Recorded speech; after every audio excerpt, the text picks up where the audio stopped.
You're ready. I like your hair. Yeah, it's so much easier. Yeah. Oh God, it's so much easier for me.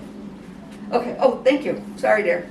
Okay, so students, today what I'm going to do, I've got a model, and we're going to be doing the zero elevation. So what I'm going to do is I'm going to subsection her, and we all know that this is 2020, the pandemic, and I subsection her off the parietal line. You can see that that's goes around. I'm going to take the area at the flat part of the head. We're both wearing a mask, so it makes it just a little strange, but we're going to make it work. And then I'm going to turn her around, do the other side. You notice that this is dry. So I'm going to just dampen certain sections that I need to cut. All right? So then I'm going to shift her head forward, because when I shift it forward, I'm going to hold it straight down to the skin. As I've told you before, short moves longer. So I'm going to comb it straight down. I could part it down the center nape. And this is what I'm talking about.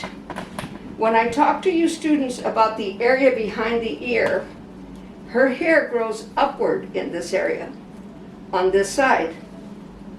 On the other side, it also grows upward. You can see that travel up. All right, I'm going to turn it around so you can see it. That hair has a definite upward motion. So she could still wear it straight across, and it'll probably lay okay. But you see that this travels straight up, this travels a little bit off to the side. So this is where you have to be careful on this cut. What I'm going to do is I'm going to bring it straight down, and she's got very, very fine hair. So I'm not too concerned about taking it down in subsections. I want to move her necklace because I don't want to cut it. So I'm going to bring it straight down, and let me stand on the other side. I want to make sure that my shear is straight. I'm going to create that line, and the reason I'm holding it down to the skin is because the shorter hair underneath, she's got fine hair. Now look at that volume she gets just in doing that alone, and the hair is wet. Look at this without it. It goes in. So I'm going to now shift her head over to the side. And do you see now, first the shear is in this form, now it's traveling around. So I'm going to raise my arm up for you to see it, making sure that it's straight.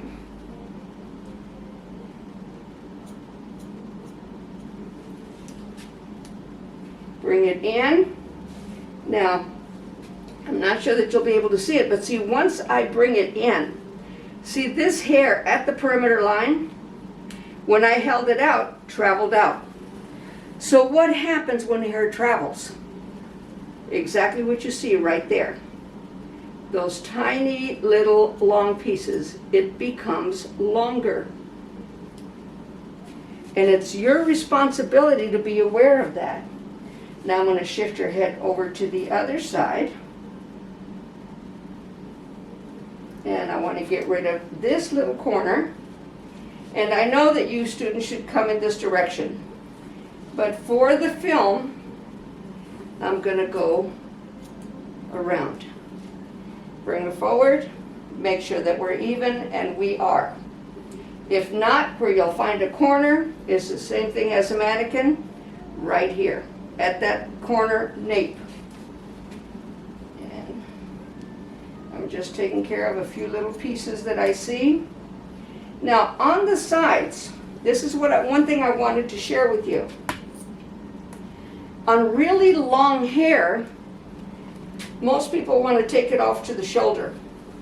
What you will do is you will turn your client's head. You will stand. Now there's nothing to take off on the sides because it's too short. But you will stand directly in front of her. You'll bring this last haircut and you'll give it just a slight turn. You see that little corner right there? That's your guide.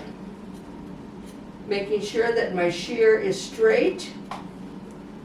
And then again, if she had really long hair, I'd bring the hair down to her chest. But still yet, making sure that it's straight and that I cut it. So basically, all I'm doing on her sides right now is just singeing those ends. And you see that volume? Because we're taking it close to the skin and it's doing what we want it to do. I'm going to take care of this side now. Bring it over. Shift her. Just turn her head. Bring it straight down. Sorry, just hold on to that. All right, there's that corner again. Bring it straight across, making sure, secondary position, that my shear is perfectly straight. And just basically on those sides, I'm going to put her mask back on here for her safety and my safety. Because we're with the COVID generation right now. As you can see, I parted off at the parietal line. And as you can see, it's not going to reach. So what I'm going to do right now, and this is the 180 haircut that you're going to be learning. Because we want to give her just a few little layers. We want to give her some volume. And in order for her to have the volume that she wants, and you'll understand this later, I need to cut it from frontal area to the vertex. So I'm going to take a section here, and I'm going to go ahead and wet her down just a bit.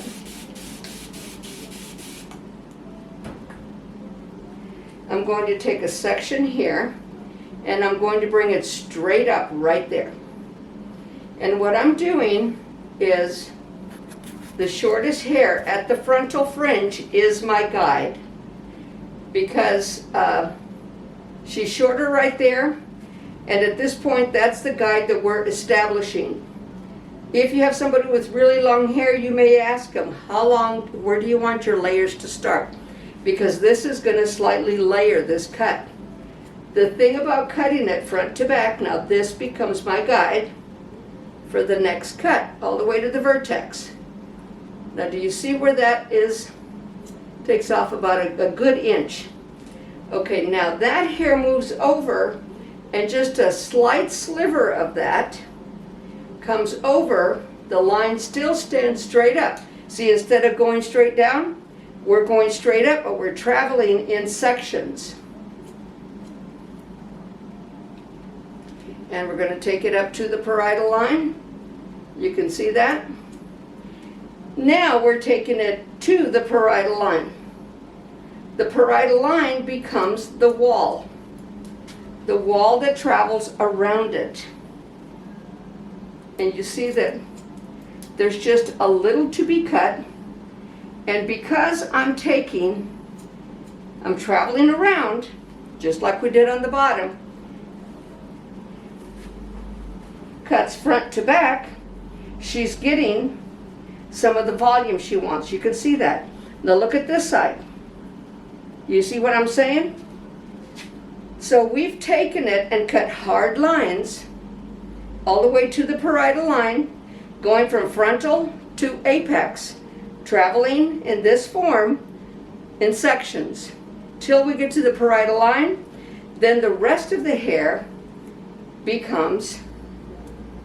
comes up to that wall of the parietal line, not into it, but right to it. So almost again straight up, just like we went straight down. Now I'm going to cut this side, and I will use just this part line.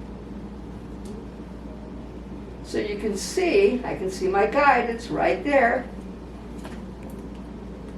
Travel back, take in a small section from the other side. You can see the guide. And I'm traveling over now. I was at the apex. Now I'm at the upper ridge, holding it straight up. Taking it all the way back to the parietal line, still cutting it what we call front to back. Now we're at the parietal line, and there's very little to be cut now. I'll travel back around the back. This just gives her a light layer, not anything heavy. Again, the layer is determined by where they want the layers to start. Now look at that. Pops right up, gives her lots of volume. If she wanted more movement back here, we would then take this straight out and remove what we call a corner. We don't necessarily want to do that. Short, short, long. We're not going to do that because we want that natural volume. We created the volume underneath, and now we've got that natural volume on top. So she's going to have a nice lift. Now on her bangs, we're then going to subsection from the apex to the parietal line. And as opposed to going, remember when we did the graduated cut? Your fingers were up and down or straight up. Either way, the cut is done straight up, and then it cups around the face. Real nice. Now, the reason for the pie shaping, think about if I would have taken it out horizontally like that. These little ends would be sticking up. Instead, they create a nice layering effect, and you're staying in front of the head. Okay, so what I want to show you now is a little bit about blow drying. So we only dampened her this cut because we knew what we were going to do. We knew where we were at, we knew where we were going, so there wasn't a problem. Now when you blow dry, she's got pretty fine hair, so I don't need to take another section out. That's going to work out just fine for her. I'm going to take my smaller, how much time do I have, Camden? 15, 16. Okay. So I'm going to take my smaller round brush. This is about a quarter size. I'm going to take a section, and I'm going to let it, see how I let it roll on top of the blow dryer? Now, your blow dryer could be high heat, low air. You don't need to scatter the hair all over the place. Low air is good enough. What you want is that heat. So I'm going to take it, and I'm going to heat up the bottom, and I'm going to let it cool. And I want you to see what happens. See how that stands out? You can give the hair direction by doing that. I'm going to roll it in,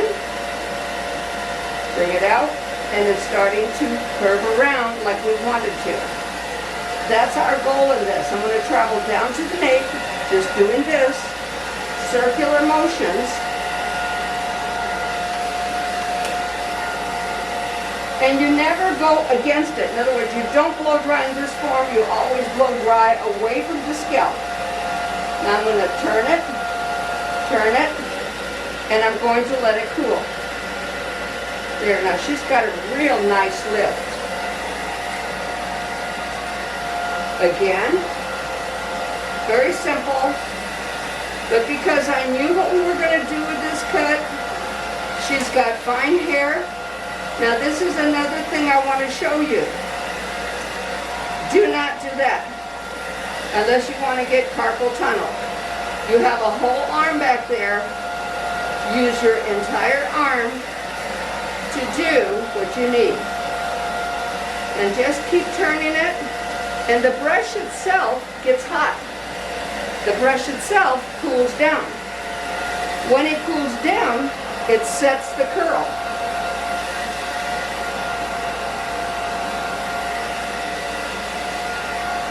See that? So she's got some really, really nice volume. Now we're going to create just a little bit of movement here. Now this is just taking the round brush and holding it horizontally. or to the side, laying it down. Now I want volume. You see that? I heat it up. Look at that volume we're getting. It gives it a real nice lift. You heat it up, then you let it cool. Going with the hair growth, so we don't get frizzy ends. Okay, now we're going to let it cool. Gives you that nice, full movement and volume in there. Now here's the options. With the top, we're going to comb it forward. We're going to bring it out. We're going to hold it a minute. Look at that volume. The sides, there's two options here on the sides. We can either take them back, and look at that nice movement we get. Or we can move them forward. Let it cool. Travels beautifully. Does what it's supposed to do. Look at that volume we've got. Again.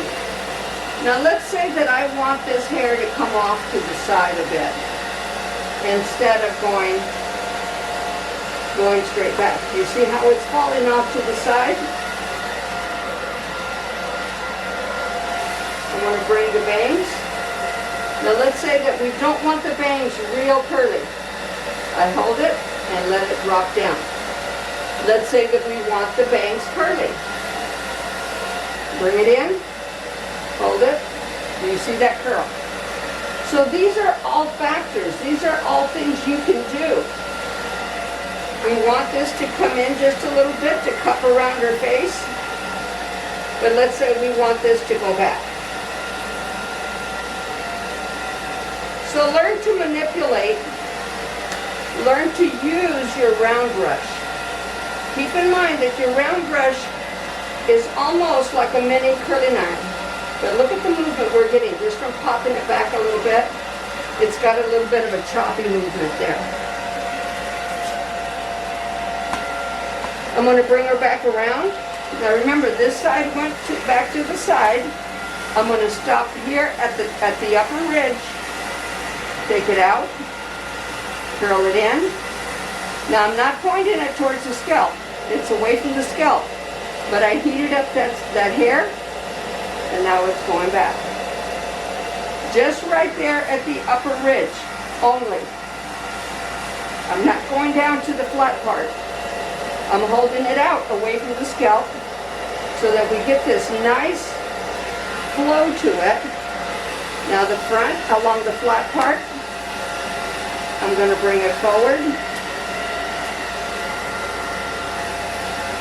And you'll notice my whole arm moves no matter what I'm blow drying. Now she tends to want to poke in like that on the side. That's because this side grows forward. So we're going to force it to go back. There you go. Much nicer. Nice little choppy movement. And this hair is saying, I want to do that. And I'm saying, no, you're not going to do it. You're going to do what I want you to do, and that's it. There you go. I bring this forward a little bit. See, you can blow dry it forward and still comb it back, and we get all those really nice choppy lines. Now, do you see this split right here? I'm going to show you a trick with your texture shear on that split. The comb of your texture shear, you see this right here. All right, I want this hair to go in that direction. I'm just going to take a small subsection and the teeth of the comb, the teeth of the shear, 1, 2. Look at that. It takes care of it for you. I want this to travel in this direction. So the teeth of the comb, again, of the shear, 1, 2. Staying about an inch, inch and a half away from the scalp. Now, no matter what I do, it does not split. And that's one thing that clients want to know, that you know about these things. Because they can go somewhere else and that person possibly doesn't know what they're talking about. They're going to say, well, I have to cut it real short. Or, you know, it's going to split because that's the way it grows. Nope. You can do it just by your knowledge on how to do it. So we didn't take a lot off of her, but look at the volume we've got. Look at the movement. I'm going to show you something. That's how much volume we have in the back. On this really fine hair, the volume extends out to the palm of my hand from my fingers. So these are things that clients want.